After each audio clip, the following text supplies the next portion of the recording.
सुप्रभात आप सभी को। आपका स्वागत है इस चैनल में।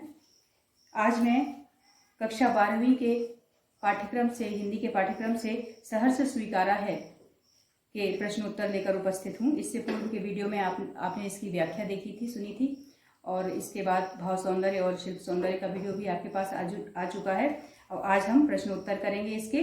तो पहला प्रश्न कविता के साथ शीर्षक के अंतर्गत संकलित जो प्रश्न है उसमें दिया गया है। टिप्पणी कीजिए। गर्वीली गरीबी, भीतर की सरिता, बहलाती सहलाती आत्मीयता और ममता के बादल। तो इन पर हमको थोड़ा सा टिप्पणी देनी है। संक्षिप्त में इनका आशय लिखना है और किस संदर्भ में इनका प्रयोग किया गया है, इसको कहते हैं टिप्पणी लिखना। गर्वीली गरीबी, सामान्यतः गरीबी को मनुष्य की दीनता का कारण माना जाता है, दीनहीन बनाती है गरीबी। किंतु कवि ने इसे स्वाभिमान के साथ जोड़कर स्वीकार किया है। वह कहता है कि मेरी गरीबी मेरा अपना अनुभव है और मेरे सारे उर्वर अनुभव मुझे गरीबी से ही मिले हैं, इसलिए मुझे मेरी गरीबी पर गर्व है। दूसरा है भीतर की सरिता। भीतर की सरिता जो वाक्यांश है, ये मनुष्य के अंदर जो भावों का निरंतर प्रवाह चलता रहता है उसको इंगित करता है। भीतर की सरिता के माध्यम से कवि ने अपनी गहन आंतरिक अनुभूतियों और भावनाओं के उमड़ते प्रवाह की ओर इशारा किया है, उसको व्यक्त किया है। तीसरा है बहलाती सहलाती आत्मीयता। बहलाती सहलाती आत्मीयता अपनेपन का एहसास की ओर इशारा करता है। तो इसका आशय है कि अपनेपन का ऐसा एहसास जो हर समय व्यक्ति को एक मधुर और कोमल स्पर्श के द्वारा सांत्वना देता है, खुशी देता है और सहारा देता है, अवलंब देता है। तो इसको बहलाती सहलाती आत्मीयता से आशय यही है कि वह कोमल स्पर्श जो मनुष्य को सहारा देता है, खुशी देता है और चिंताओं को दूर करके उसको सांत्वना देता है। ममता के बादल। ममता के बादल पवित्र निस्वार्थ प्रेम को ममता कहा जाता है। और यहाँ पर इस कविता में हम देखते हैं कि कवि ने उन अनुभूतियों से अपने आप को घिरा पा करके, जैसे बादल घिरते हैं, इसी प्रकार से कवि के हृदय पर उस प्रिय की ममता आच्छादित रहती है। तो ममता के बादल से तात्पर्य यहाँ पवित्र निस्वार्थ अथाह प्रेम, जिससे घिर कर कवि उस कोमलता के कारण अपने आप को कमजोर महसूस करने लगता है और उसको लगता है कि इन बादलों के कारण, ममता के इन बादलों के कारण मैं संघर्ष करने में अक्षम हूँ। दूसरे प्रश्न में कहा गया है कि इस कविता में और भी टिप्पणी योग्य पद प्रयोग हैं। ऐसे किसी एक का प्रयोग अपनी ओर से उल्लेख कर का प्रयोग करना है और अपनी ओर से उल्लेख करके उसको टिप्पणी उस पर करना है। तो परीक्षा की दृष्टि से महत्वपूर्ण नहीं है, इसलिए हम इसको छोड़ देंगे और अगले प्रश्न पर जाएंगे। अगला प्रश्न है व्याख्या कीजिए। जाने क्या रिश्ता है, जाने क्या नाता है, जितना भी उड़ेलता हूँ भर भर फिर आता है। दिल में क्या झरना है, मीठे पानी का सोता है। भीतर वह ऊपर तुम, मुस्काता चांद ज्यों धरती पर रात भर, मुझ पर त्यों तुम्हारा ही खिलता वह चेहरा है। इन पंक्तियों का आशय स्पष्ट करने की, व्याख्या करने के लिए कहा गया है।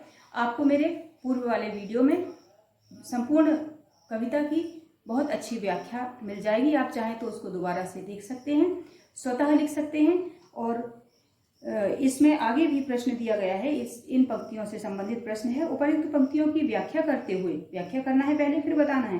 क्या बताइए कि यहाँ चांद की तरह आत्मा पर झुका चेहरा भूलकर अंधकार अमावस्या में नहाने की बात क्यों की गई है।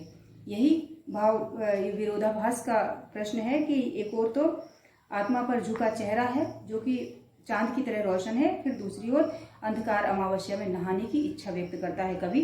तो इसका हम उत्तर लिखेंगे कि कवि मधुर स्मृतियों और कोमल भावनाओं से घिरकर अपने को और अधिक अक्षम अनुभव करता है, इसलिए वह प्रिय के अतिशय स्नेह और सुरक्षा और संरक्षण से दूर होकर अपनी क्षमताओं का विकास करना चाहता है।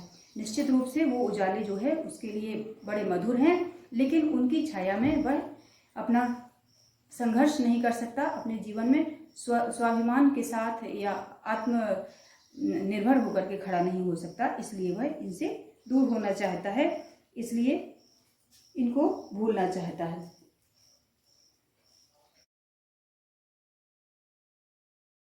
इसके बाद में चौथा प्रश्न है, तुम्हें भूल जाने की दक्षिण ध्रुवी अंधकार अमावस्या शरीर पर, चेहरे पर अंतर में पालू में, झेलू में, उसी में नहालू में।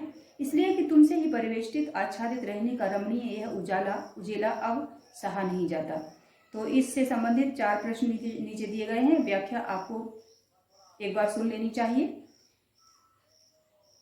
यहाँ अंधकार अमावस्या के लिए क्या विशेषण इस्तेमाल किया गया है और उससे विशेष में क्या अर्थ जुड़ता है। तो यहाँ अंधकार अमावस्या के लिए दक्षिण ध्रुवी विशेषण का प्रयोग किया गया है। यह अंधकार की गहनता की ओर संकेत करता है। अंधकार बहुत गहरा है, इस भाव को व्यक्त करता है। कवि इस अंधकार को अपने व्यक्तित्व में धारण करना चाहता है। इस अंधकार को वो स्वीकार करता है और इस अंधकार में जीना चाहता है, नहाना चाहता है, उसमें घिरा रहना चाहता है, उस अंधकार से घिर जाना चाहता है। ख प्रश्न है, कवि ने व्यक्तिगत संदर्भ में किस स्थिति को अमावस्या कहा है। तो कवि ने व्यक्तिगत संदर्भ में अपनी प्रेयसी की स्मृतियों से के उजाले से अपने आप को दूर करने को अमावस्या कहा है।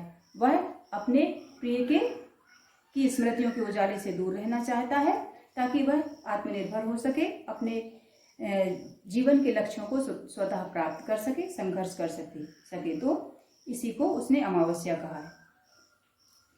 तीसरा प्रश्न है इसमें ग शीर्षक से, इस स्थिति के ठीक विपरीत ठहरने वाली कौन सी स्थिति कविता में व्यक्त हुई है। इस वैपरीत्य को व्यक्त करने वाले शब्द का व्याख्या पूर्वक उल्लेख करें। तो पहले तो हमको बताना है, दो भागों में ये प्रश्न है कि कौन सी स्थिति कविता में व्यक्त की गई है। तो इस स्थिति से ठीक विपरीत ठहरने वाली जो स्थिति है वह ये आखिरी की पंक्तियों में है। लापता की वहां भी तो तुम्हारा ही सहारा है, इसलिए कि जो कुछ भी मेरा है या मेरा होता सा लगता है, होता सा संभव है, सभी वह तुम्हारे ही कारण के कार्यों का घेरा है, कार्यों का वैभव है। ये पंक्तियां विपरीत अर्थ देकर आती हैं। यहाँ एक ओर वह भागना भी चाहता है और दूसरी ओर वह यह भी स्वीकार करता है कि इन स्मृतियों से वो कहीं नहीं भाग सकता। ये स्मृतियां चाहे जितने अंधकार में वो रहे, ये स्मृतियां उसके लिए रास्ता दिखाने का काम करेंगी। तो वहां भी ये स्मृतियां ही उसका सहारा बनेगी। ये है तो कवि मानता है कि विस्मृति के अंधकार में लापता होने पर केवल प्रिय की स्नेह स्मृति उसे रास्ता दिखाएगी। जब वो अंधकार में खो जाएगा तो प्रिय की स्नेह स्मृति ही उसको रास्ता दिखाएगी। कवि का अपना जो भी है वह प्रिय के मतलब कवि को केंद्र में रखकर प्रिय के उसे या अर्थात कवि को केंद्र में रखकर किए गए कार्यों का परिणाम है। जो कहने का तात्पर्य कवि के प्रिय ने जो कार्य कवि को ध्यान में रख करके किए थे, उन कार्यों का परिणाम उसके जीवन में जो कुछ भी है वह सब कुछ है। तो सब कुछ उसके कारण ही संभव हो सका है। इसलिए कवि ने जीवन के सुख दुख, आशा निराशा, सफलता विफलता सभी को सहर्ष स्वीकार किया है। इन प्रश्नों के आप स्क्रीनशॉट ले लीजिए।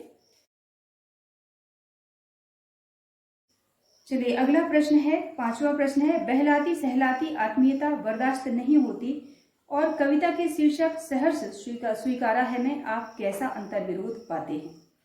क्या अंतर्विरोध है। एक और कहता है कि बहलाती सहलाती आत्मीयता बर्दाश्त नहीं होती, कवि कहता है, और दूसरी ओर वह सब कुछ सहर्ष स्वीकार भी कर रहा है। तो जहां एक बार नकार का भाव है, दूसरी ओर स्वीकार का भाव है, तो इस स्थिति को हमको इस स्थिति का विश्लेषण करना है। इस प्रश्न के अंदर चर्चा करने के लिए कहा गया है। इस प्रश्न को दूसरे अनेक प्रकार से घुमा फिरा के परीक्षाओं में पूछा गया है। जैसे इस प्रकार से एक बार पूछा गया था इसको, मुक्तिबोध सब कुछ सहर्ष स्वीकार करते हैं किंतु यह भी कहते हैं कि बहलाती सहलाती आत्मीयता बर्दाश्त नहीं होती, ऐसा क्यों है, स्पष्ट कीजिए। इन शब्दों में एक किसी परीक्षा में पहले पूछा गया इस प्रश्न को, तो ये महत्वपूर्ण प्रश्न है, इसलिए आप इसका विशेष रूप से तैयार करके इसको रखें। इन दोनों ही बातों में कवि कहता है, ये दो जो तथ्य दिए हैं इस प्रश्न में, इन दोनों ही बातों में गहरा अंतर विरोध है। एक ओर तो कवि सब कुछ सहर्ष स्वीकार करने की बात करता है, दूसरी ओर उसे बहलाती सहलाती आत्मीयता बर्दाश्त नहीं होती। जब स्वीकार करता है तो बर्दाश्त नहीं होने का कहाँ से प्रश्न उठता है। लेकिन क्या उसका कारण है। वो कहता है कि अत्यधिक आत्मीयता के कारण उसकी क्षमताओं का पूर्ण विकास नहीं हो पा रहा है, वह कमजोर होता जा रहा है, इसलिए वह छुटकारा पाना चाहता है। कवि की व्यवस्था सब कुछ स्वीकार करना है, किंतु महत्वाकांक्षा अपने स्वतंत्र अस्तित्व की तलाश करने की है, इसलिए कविता में अंतर्विरोध दिखाई देता है।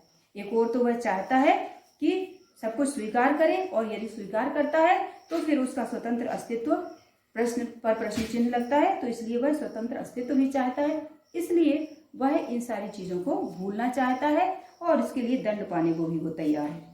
ये प्रश्न तो वे सारे प्रश्न थे जो आपकी एनसीईआरटी की पुस्तक में संकलित हैं। इसके अलावा कभी कभी ऐसा होता है, अक्सर कर ही ऐसा देखा गया है कि इनमें से यथावत प्रश्नों को नहीं पूछा जाता है बोर्ड की परीक्षाओं में, कुछ घुमा फिरा करके, या कि उस विषय वस्तु से संबंधित कोई दूसरे प्रश्न भी पूछे जाते हैं। तो पिछली परीक्षाओं में जो प्रश्न आए हुए हैं उनका मैंने संकलन किया है और कुछ अतिरिक्त प्रश्न बना करके आपके लिए लाई हूँ। तो ये महत्वपूर्ण परीक्षा से संबंधित परीक्षा के लिए प्रश्न है। ये पहला प्रश्न है इसमें, सहर्ष स्वीकारा है कविता में कवि प्रकाश के स्थान पर अंधकार की कामना क्यों करता है? तो हमें इसका उत्तर लिखना है, क्योंकि उसके प्रिय के अतिशय स्नेह, सुरक्षा और संरक्षण ने उसकी क्षमताओं को कम कर दिया है। उसकी योग्यता क्षमता का अधिकतम विकास नहीं हो पा रहा है और वह चाहता है कि उसकी योग्यताओं और क्षमताओं का अधिकतम विकास करते हुए वह अपने जीवन से संघर्ष करे और अपने पैरों पर खड़ा हो, इसलिए वह अंधकार की कामना करता है, अर्थात अपनी प्रेयसी की स्मृतियों के उजाले से दूर होना चाहता है। इस प्रश्न का स्क्रीनशॉट लीजिए।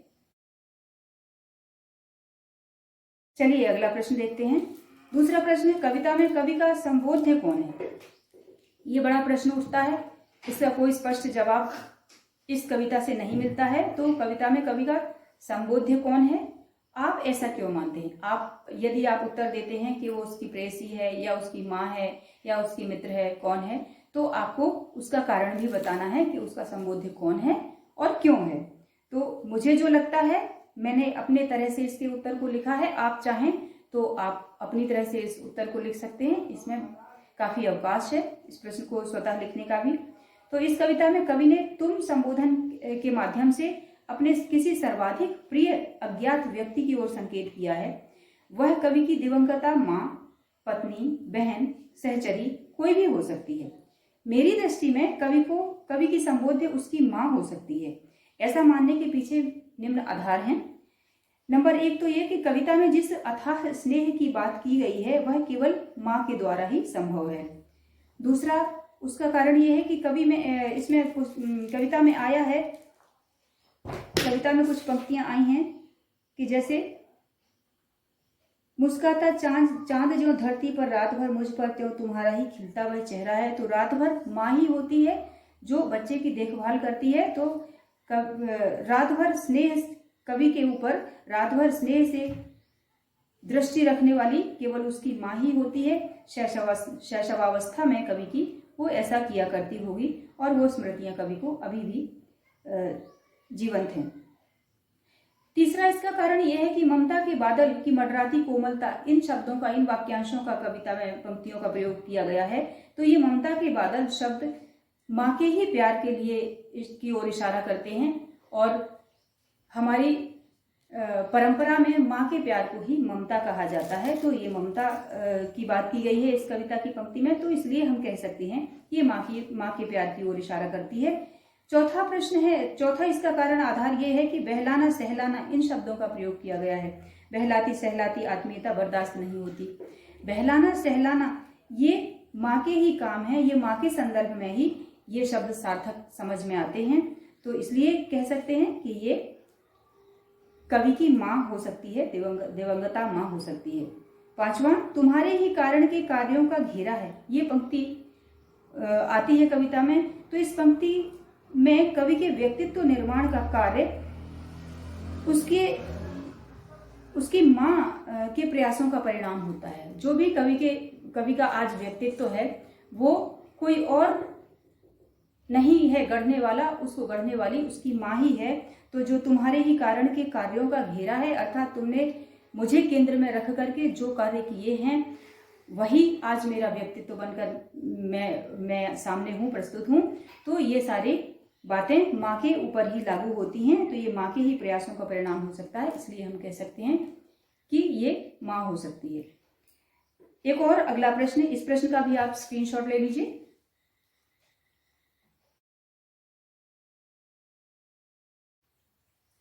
तीसरा प्रश्न है, किसी कवि ने किसे सहर्ष स्वीकारा है और फिर आगे चलकर वह उसी को भुला क्यों देना चाहता है। इसमें भी वही अंतर्विरोध वाली बात आती है कि कवि ने किसे सहर्ष स्वीकारा है, तो इसको हम कविता के प्रथम स्टैंजा जो है, पहला वाला छंद है, उसमें से इसके तथ्यों को उठाएंगे।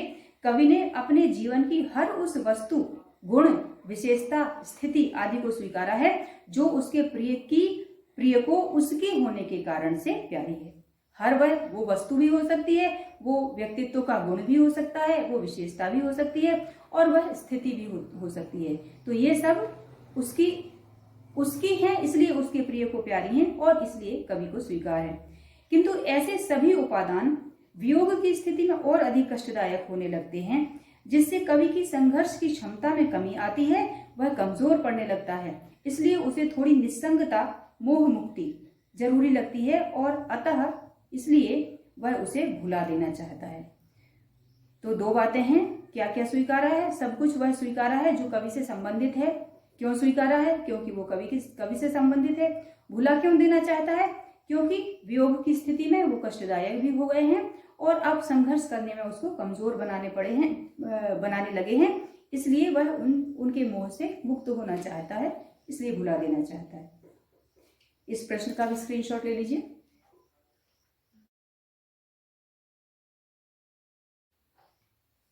चलिए अगला प्रश्न, एक और प्रश्न है, बहलाती सहलाती आत्मीयता बर्दाश्त नहीं होती, इसका क्या कारण है? बहलाती सहलाती आत्मीयता बर्दाश्त नहीं होने का क्या कारण है? तो इसका आपको बताना है उत्तर कि क्यों बर्दाश्त नहीं होती। कवि के प्रिय का अपनापन भरा सुखद स्पर्श हालांकि कुछ पल के लिए उसे सांत्वना दे सकता है, लेकिन वह उसे कमजोर बना देगा। कवि दृढ़ और कठोर होकर अपने स्वतंत्र अस्तित्व की तलाश करना चाहता है और अपनी अलग आत्मनिर्भर दुनिया रचना चाहता है, इसलिए वह स्नेहातिरेक से बाहर निकलना चाहता है। वह चाहता है कि उसकी अपनी अलग दुनिया हो, इसलिए वह अपना स्वतंत्र अस्तित्व हो, इसलिए वह इस स्नेहातिरेक से बाहर निकलना चाहता है। पांचवा प्रश्न है, कविता में मुस्कुराता चांद किसका प्रतीक है? कवि के प्रिय का वह चेहरा जो चांदनी की भांति सदैव प्यार का उजाला, स्नेह और माधुर्य की शीतलता कवि के जीवन में छिटकाता रहता है, कवि को मुस्कुराते चांद की भांति प्रतीत होता है। छठवां प्रश्न है, इस प्रश्न के भी आप स्क्रीनशॉट ले लीजिए।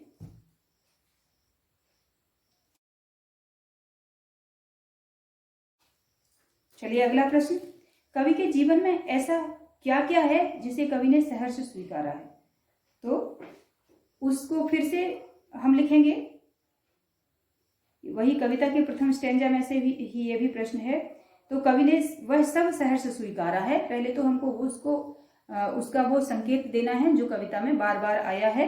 कवि ने वह सब सहर्ष स्वीकारा है जो कवि का होने के कारण उसके प्रिय को प्यारा है। ये बात आपको बार बार इन प्रश्नोत्तरों के दौरान लिखनी पड़ेगी, इसलिए आप याद रख लें इस बात को कि आपको लिखना है, कवि ने वह सब सहर्ष स्वीकारा है जो कवि का होने के कारण उसके प्रिय को प्यारा है। जैसे गर्वीली गरीबी, गंभीर अनुभव, विचारों का वैभव, कवि के व्यक्तित्व की दृढ़ता, कोमल मधुर भावों की सरिता, ये सारी बातें कविता में बाद में स्पेशलाइज करके अलग अलग दी गई हैं, तो हमको इनको भी उत्तरों में लिखना है। ये प्रश्न पूरा होता है, इस प्रश्न का भी आप स्क्रीनशॉट ले लीजिए।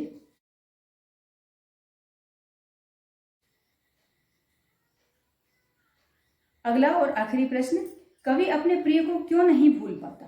स्पष्ट कीजिए, क्यों नहीं भूल पाता? वो बहुत भूलने की कोशिश करता है, बार बार आह्वान करता है, भूलने का दंड देने के लिए भी कहता है, लेकिन वो इस बात को अंत में स्वीकार करता है कि वो लापता होने पर भी उन स्मृतियों से दूर नहीं हो पाएगा। जहां वो अंधेरी गुहाओं में जाएगा, वहां भी वो कहता है लापता कि वहां भी तो तुम्हारा ही सहारा है। अंत में वो इस बात को स्वीकार करता है। तो वो कहता है, कवि कहता है कि वह अपने प्रिय को भूलकर अपने व्यक्तित्व में दृढ़ता और तज्जन्य कठोरता लाना चाहता है, ताकि वह उसके विरह को सह सके। हर समय की भावार्द्रता उसे कमजोर बना देती है, इसलिए भी वह भूलना चाहता है। किंतु उसका प्रेम किसी निर्झर के स्रोत की भांति कभी न रिक्त होने वाला है और कवि के व्यक्तित्व के प्रत्येक पक्ष में प्रिय के कार्यों की ही अनुभूति है, उसी के कार्यों का वैभव है, इसलिए कवि उसे चाहकर भी नहीं भूल पाता। इस प्रश्न का भी स्क्रीनशॉट ले लीजिए। ये तो थे इस सहर्ष स्वीकारा है कविता के प्रश्न उत्तर। आशा है आपके लिए बहुत लाभकारी होंगे। ये बहुत अच्छे उपयोगी प्रश्न हैं। आप इन प्रश्नों को संकलित करें और परीक्षा के लिए बहुत अच्छे से तैयार करें। आपको बहुत सारी शुभकामनाएं हैं। इस चैनल को सब्सक्राइब कीजिए, इस वीडियो को लाइक कीजिए और अपने दोस्तों में शेयर कीजिए। धन्यवाद। अगले वीडियो में मैं आपके सामने फिर उपस्थित होती हूँ एक नई कंटेंट के साथ।